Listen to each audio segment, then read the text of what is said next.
안녕하세요. 실패를 연구하는 심리학자 카이스트 실패연구소에서 일하는 안혜정이라고 합니다. 99%. 이 숫자는 바로 우리나라 R&D 성공률입니다. 어떠신가요? 엄청 성공한 것처럼 느껴지시나요? 그런데 저는 이것이 어떤 면에서 우리나라 R&D가 실패하는 이유를 보여주는 것 같습니다. 성공률이 100%에 가깝다고 하는 건 그만큼 성공할 만한 쉬운 목표에 도전했다는 의미이기도 하기 때문입니다. 저는 이것이 우리 사회가 실패를 용인하지 않기 때문에 일어나는 일이라고 생각합니다. 심지어 창의적이고 새로운 시도가 요구되는 연구 개발 분야에조차 이런 일이 일어나고 있기 때문입니다. 과제가 실패하면 책임자는 문책당합니다. 그것도 모자라 다음 연구를 위한 예산을 삭감당할 수도 있어요. 이런 불안한 환경 속에서 연구자들은 실패하지 않을 만큼만 도전하고 적당히 성공하는 것이 안전하다고 여길 것입니다. 실패를 꽁꽁 숨기는 문화 속에서 우리는 실패에서 배울 기회조차 잃고 말죠. 여러분의 주변은 어떠신가요? 실패가 드러나면 지금까지 잘 해왔던 것마저 부정당할까봐, 그리고 괜히 새로운 일에 도전했다가 남들보다 뒤처질까 두려웠던 적 없으신지요? 실패가 허락되지 않고 그래서 실패의 두려움이 가득한 문화 속에서 우리는 도전하라라는 구호보다는 남들이 다 가는 안정이 보장된 길을 누구보다 빨리 가라라는 조언이 훨씬 더 현실적이고 그럴듯하게 여겨지는 사회에 살고 있는 것 같습니다. 카이스트는 이런 분위기를 바꿔보고 싶어서 실패연구소라는 걸 만들었습니다. 인류의 역사는 늘 보이는 것 넘어 불가능에 도전한 사람들 덕에 발전해왔고, 아무도 가보지 않은 길을 가는 데에는 시행착오와 실패가 당연하게 일어날 것입니다. 우리는 실패하더라도 그 도전 자체를 가치 있게 여기고 실패에서 배울 수 있는 문화를 만들어야 도전하는 용기도 자라날 수 있다고 생각했습니다.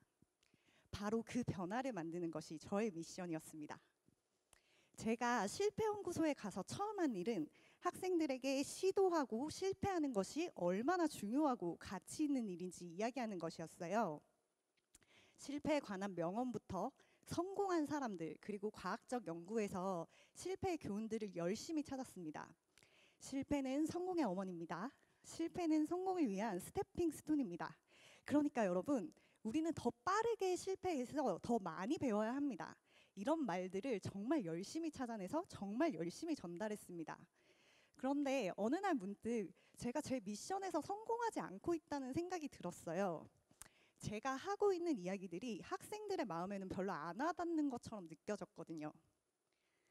한 번은 이런 일이 있었어요. 제가 굉장히 유명한 스타트업 관계자를 모시고 강연회를 열었어요. 그분이 오셔서 이런 이야기를 하셨어요. 하이 리스크 하이 리턴, 다시 말해 우리가 큰 위험을 감수할 때 더 큰 성공을 얻을 수 있다는 이야기를 하셨거든요. 그 말을 하니 학생들이 고개를 끄덕끄덕 했습니다. 그런데 한 학생이 손을 들고 이렇게 질문했어요. 그런데 연사님, 저는 하이 리스크가 아니라 리스크가 적으면서 크게 성공하는 방법을 알고 싶어요. 그러니까 로우 리스크 하이 리턴의 방법이 있다면 저한테 좀 알려주세요.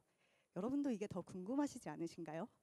네, 그 학생은 본인이 시험이나 과제가 너무 많아서 도저히 위험을 감당할 여유가 없다고 이야기했습니다. 그리고 또 한 가지, 저는 학생들의 다양한 이야기, 실패 이야기를 수집해서 다른 학생들에게 전달하는 일도 하고 있거든요. 바로 여기 슬라이드에 보이는 이야기가 카이스트 학생들이 가장 많이 반응하고 공감했던 이야기였습니다. 한번 살펴볼까요? 어쩌면 카이스트 입학이 실패감의 시작이었는지 모른다. 카이스트에 오니 더 대단하고 더 똑똑한 애들이 많았다. 내가 아무리 열심히 뛰어도 몇십 미터는 뒤처지는 느낌이었다. 밖에서 보시기엔 카이스트 학생인 것만으로 이미 성공한 사람이라고 느껴지실지도 모르겠지만, 저는 카이스트 안에서 어딘가 모르게 실패한 것만 같은 느낌에 빠져 있는 학생들을 굉장히 자주 만납니다.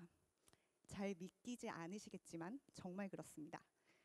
그리고 저는 이런 에피소드들을 통해서 제가 왜 성공하지 못한 느낌인지도 조금 알 것 같았어요.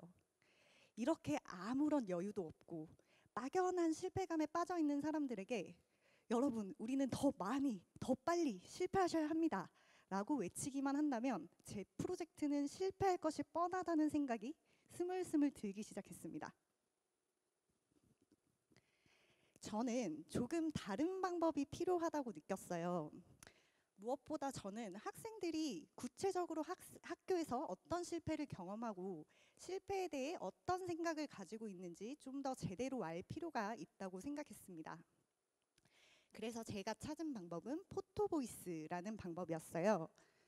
제가 사실 학생들의 실패 이야기를 수집하다 보면 꽤 자주 한계에 부딪히고 하는데요. 왜냐하면 대부분의 사람들이 자신의 실패의 이야기를 꺼내어 이야기해 본 적이 없기 때문이에요. 우리가 이력서나 자소서를 쓸 때는 우리가 성취나 성공을 기록하는 경우는 많죠. 그런데 반대로 실패를 기록하거나 그것을 다른 사람과 공유해 볼 기회는 별로 없는 것 같아요. 그렇다 보니 본인이 자주 실패한다고 생각하는 사람들조차 그러면 당신의 경험을 한 번만 소개해 주세요 라고 이야기를 하면 무엇을 어떻게 이야기할지 굉장히 막막해하곤 했습니다. 그런데 제가 사용한 포토보이스 연구 방법은 어떤 주제에 대한 사진을 찍고 그 사진을 매개로 사람들의 생각을 끌어내는 방법인데요. 우리 삶 속에 분명히 일어나고 있는 일이지만 아직 어떤 언어나 지식으로 정리되지 않은 현상을 포착해내서 그것을 설명하는 언어를 만들어내는데 굉장히 유용한 질적 연구 방법입니다.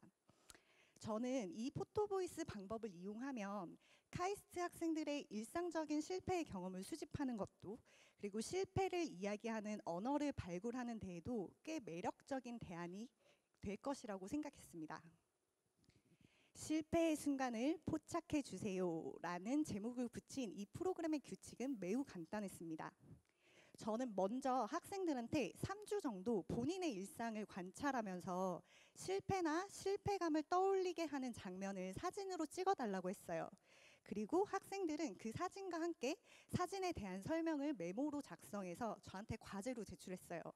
그리고 세 번째, 이 과정이 정말 중요한 과정이었는데요.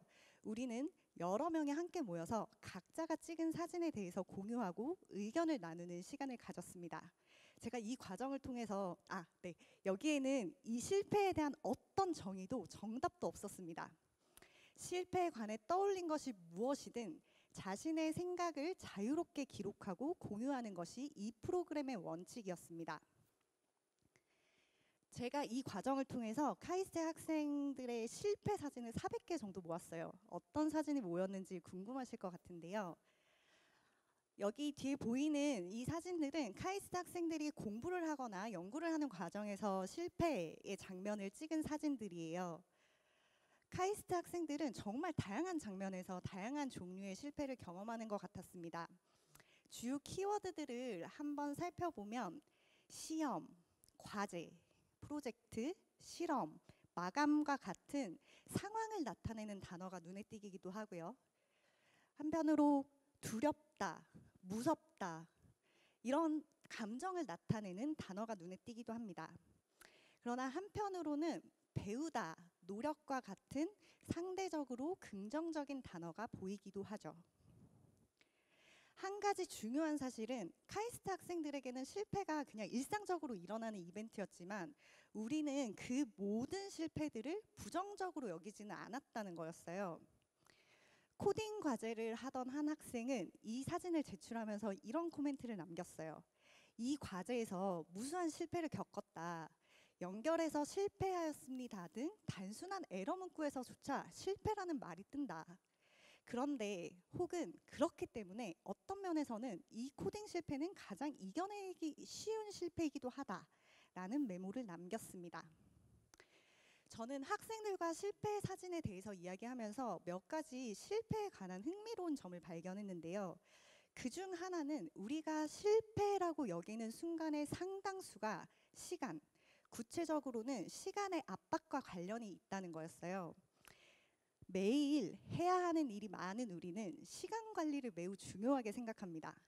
그런데 오늘의 계획이 제대로 달성되지 못할 때, 미뤄진 계획 때문에 다음의 계획이 미뤄지는 미루기의 악순환이 일어날 때 결과적으로 아직 데드라인을 넘긴 것도 아닌데 벌써 실패한 것 같은 느낌이 들기도 합니다. 개인적으로 인상 깊었던 것 중에 하나는 굉장히 많은 학생들이 시간 낭비를 굉장히 큰 실패로 여기고 감정적으로도 크게 반응한다는 거였어요. 하필이면 제가 이 프로젝트를 기말고사 기간에 진행을 했거든요. 시험 공부를 하거나 기말 과제 때문에 늦은 시간에 퇴근하거나 밥대를 놓치거나 밤을 새는 학생들의 사진을 정말 많이 받았습니다. 이렇게 시간을 쪼개어 공부를 하는 학생들이었기 때문에 이들에게는 예기치 않은 시간 낭비가 상당히 부정적인 이벤트로 다가왔던 거죠. 그리고 제가 앞에서 잠깐 모든 실패가 부정적이지 않았다는 이야기를 언급했는데요. 학생들은 같은 상황이라도 시간의 압박이 있을 때 실패를 더 부정적으로 느끼는 패턴을 발견했습니다. 또다시 코딩 사진인데요. 이렇게 코딩 에러 메시지가 떴을 때 만약 과제 마감 기한이 많이 남아 있다면 우리는 이 에러를 나에게 수정 사항을 알려주는 고마운 시그널이라고 생각할 수도 있을 것입니다. 그런데 이런 상황이라면 어떨까요? 당장 과제 제출이 내일인데 지금부터 아무리 수정해도 좋은 점수를 받을 것 같지 않다면, 혹은 다른 시험 공부까지 미뤄가면서 밤새도록 작업을 했는데 아직 해결의 실마리가 보이지 않다면 여러분은 어떠실 것 같나요? 특히 무언가를 처음 시도해보는 초보자일수록 실패의 부정적인 영향력은 컸습니다. 어떻게 문제를 해결해야 되는지, 그리고 그 해결을 위해서 어느 만큼의 시간을 쏟아야 하는지 감이 오지 않았기 때문입니다. 그리고 또 하나 제가 실패에 대해서 흥미롭게 발견한 것 중 하나는 두려움에 관한 거였어요. 제가 만난 학생들이 실패를 떠올린 순간 중에는 누가 봐도 명백하게 실패가 벌어진 순간도 있었지만 그들의 내면의 불안이나 두려움을 감지한 순간들의 사진도 굉장히 많았습니다. 매일 밤 늦게 퇴근을 하면서도 과연 이 노력이 성공으로 가는 길이 맞는지 확신할 수 없고, 매일매일 열심히 하고 있지만 마치 제자리를 걷는 듯한 느낌이 들 때, 졸업 후에 원하는 미래를 얻지 못할까 걱정이 되는 순간, 그리고 대학원에 온 자신의 선택에 의심을 하는 순간에서 학생들은 자주 실패라는 단어를 떠올리곤 했습니다. 특히 이런 불안과 두려움은 자신보다 조금 앞서 나가거나 아니면 굉장히 훌륭한 성취를 하거나 역량을 가졌다고 여겨지는 친구들과 비교를 할 때 조금 더 자주 찾아왔습니다. 저는 이 이야기들을 들여다보면서 이런 생각이 들었습니다. 우리가 새로운 것에 도전하는 용기를 쪼그라들게 만드는 두려움은 눈앞에 벌어진 실패로부터 만들어지는 것이 아니라 내가 원하는 성공이 아득히 멀게 느껴지거나 혹은 성공이 내 것이 아닌 것만 느껴질 때, 그리고 내가 성장한다라는 느낌을 감각하지 못할 때 자라나는 것이라고요. 네. 그리고 마지막으로 제게는 사실 실패의 발견보다 훨씬 흥미로운 것이 있었어요. 바로 제 포토보이스 프로그램에 참여한 학생들의 생각 변화를 지켜보는 일이었습니다. 저는 그 중에서도 한 학생의 이야기가 마음에 좀 오래 남았어요. 평소 이 친구는 매일 실패하는 것처럼 느꼈다라고 이야기를 시작했는데요.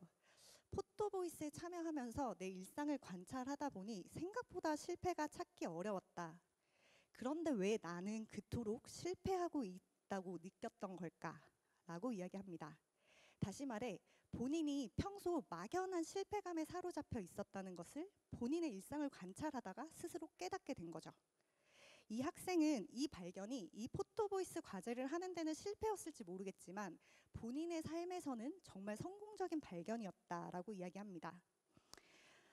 이 학생 말고도 이 프로그램에 참여하면서 자기 일상 속의 실패를 제대로 들여다본 학생들은 실패가 항상 나쁜 것은 아니라는 것을 깨닫기도 하고, 평소라면 크게 좌절할 법한 상황을 다시 곱씹어 보면서 상황을 긍정적으로 풀어나가는 방법을 찾아내기도 했습니다. 사실 우리 대부분은 눈앞에 쏟아지는 과제를 쳐내느라 눈에 보이지 않는 미래를 미리 걱정하고 준비하는 일에 몰두하느라 사실 자신을 돌아볼 여유가 없었다는 것도 새삼 우리는 알게 되었습니다. 그런 우리에게 포토보이스 프로그램은 잠시 멈춰서 일상을 돌아볼 기회를 줬던 것 같아요. 학생들은 자신의 삶을 관찰하고 실패를 곱씹어 보는 것만으로도 스스로 교훈을 찾는 것 같았습니다. 되게 많은 학생들이 이런 피드백을 줬는데요. 이 프로그램을 통해서 실패뿐 아니라 자기 자신에 대해서도 새로운 면을 많이 발견할 수 있었다라는 피드백을 줬습니다. 네. 그리고 또 하나 아까 제가 프로그램을 소개하면서 마지막 세 번째 함께 대화하는 시간이 굉장히 이 프로그램에서는 중요한 포인트라고 이야기를 했는데요. 저는 친구들과 함께 이야기하는 시간이 종종 집단 치료 세션처럼 느껴지기도 했습니다. 그리고 심리학자로는 실시간으로 학생들의 인식 변화와 의미 확장이 일어나는 다이나믹한 현장을 관찰하는 재미도 있었습니다. 여기 이 사진은 한 학생이 발표한 사진이에요. 친구와 함께 솥밥집을 찾은 이 학생은 본인이 시킨 메뉴를 한 입 먹고 속으로 이렇게 외쳤다고 합니다. 와, 오늘 메뉴 선택 대성공이라고요. 그런데 앞에 있던 친구가 자기 것도 한번 먹어보라고 권했대요. 그렇게 친구의 것을 한 입 먹은 이 학생은 성공이 순식간에 실패로 변하는 경험을 합니다. 왜냐하면 친구의 음식이 훨씬 맛있었거든요. 이 학생은 이 경험을 통해서 성공과 실패가 상대적이었다는 깨달음을 얻었다고 우리에게 이야기해 줬습니다. 그런데 사실 더 흥미로운 일은 그 다음에 일어났어요. 이어진 대화에서 다른 학생이 이런 이야기를 해줬거든요. 사실 이 학생은 대학원에 온 후로 종종 실패감을 느꼈다고 먼저 고백했습니다. 그런데 앞에서 성공과 실패가 상대적이었다라는 이야기를 듣고 보니 본인이 이제까지 막연한 실패감에 사로잡혀 있었던 것은 대학원 생활을 하는 자신과는 전혀 다른 삶을 사는 인스타그램 속에 있는 친구들과 자신을 계속 비교했기 때문이라는 것을 깨달았대요. 그런데 곰곰이 생각해보니 돌이켜보면 그녀는 처음부터 더 큰 꿈을 꾸는 사람들 속에서 성장하기 위해 대학원을 선택했고 이것이 자신에게는 정말 의미 있는 목표였다라는 것을 이 자리에서 다시 한번 상기하게 되었다라고 이야기했습니다. 이렇듯 각자의 일상에서 생생하게 발굴한 경험으로부터 그리고 비슷한 삶의 과정에 있는 친구들과 그 경험을 공유하면서 얻게 된 깨달음은 생각보다 힘이 굉장히 컸던 것 같습니다. 사실 저는 이전에도 학생들에게 실패는 다양한 스펙트럼이 있습니다. 실패는 주관적이고 상대적입니다. 그리고 우리는 모든 경험에서 배움이 있습니다와 같은 이야기를 굉장히 열심히 했던 적이 있어요. 그런데 그때는 학생들이 별로 그 이야기를 와닿아하지 않았거든요. 그런데 우리 각자가 본인의 일상에서 찍어온 사진을 함께 놓고 그 사진에 대해서 이야기를 하다 보니 그 어떤 이론적 개념이나 성공한 유명인의 입을 빌려서 이야기할 때는 와닿지 않던 그 모든 것이 우리의 대화에서는 굉장히 생생하게 이해가 되는 경험을 우리는 함께 할 수 있었습니다. 네, 저는 이 모든 과정을 학생들과 함께 하면서 실패에서 배운다라는 말의 의미를 다시 한번 생각해 보게 됐습니다. 누구나 실패를 경험하고 그 중에서는 비슷한 실패도 있습니다. 그런데 그 실패로부터 얻는 교훈은 누구에게나 똑같은 정답처럼 주어지는 것은 아닌 것 같습니다. 실패에서 배운다라는 말은 결국 과거의 경험에서 현재의 나에게 혹은 미래의 우리에게 유용한 의미와 교훈을 발견하는 일인 것 같습니다. 실패에서 배운다라는 말에서 중요한 포인트는 실패 그 자체가 아니라 경험에서 배울 수 있다에 있는 것 같습니다. 그 실패라는 것이 실패든 성공이든 혹은 실패 혹은 성공 두 가지 모두로 해석될 수 있는 어떤 경험인지 가네요. 그리고 그 배움이 일어나기 위해서 나아가 우리가 성장하고 있다라는 사실을 감각하기 위해서는 잠시 멈추어서 뒤를 돌아볼 시간이 우리에겐 필요합니다. 더 경험을 찬찬히 들여다볼 수 있는 시간도요. 그리고 다시 시도할 수 있는 기회와 반복할 수 있는 여유도 우리에게는 필요합니다. 그리고 그 경험에서 다양한 의미를 찾고 그 의미를 지지해주는 관계, 실패한 경험도 안전하게 꺼내어 이야기할 수 있는 공간도 우리에게는 필요합니다. 어마무시한 속도 경쟁을 살고 있는 우리에게 잠시 멈추고 천천히 돌아보라는 이야기가 마치 용기를 내야 할 만큼 큰 일로 느껴지실지도 모르겠습니다. 그러나 지나온 길에서 제대로 배울 때 앞으로 나아갈 수 있는 힘도 단단해질 수 있다라는 것을 다시 한번 강조하며 오늘의 이 강의를 마치려고 합니다. 경청해 주셔서 감사합니다.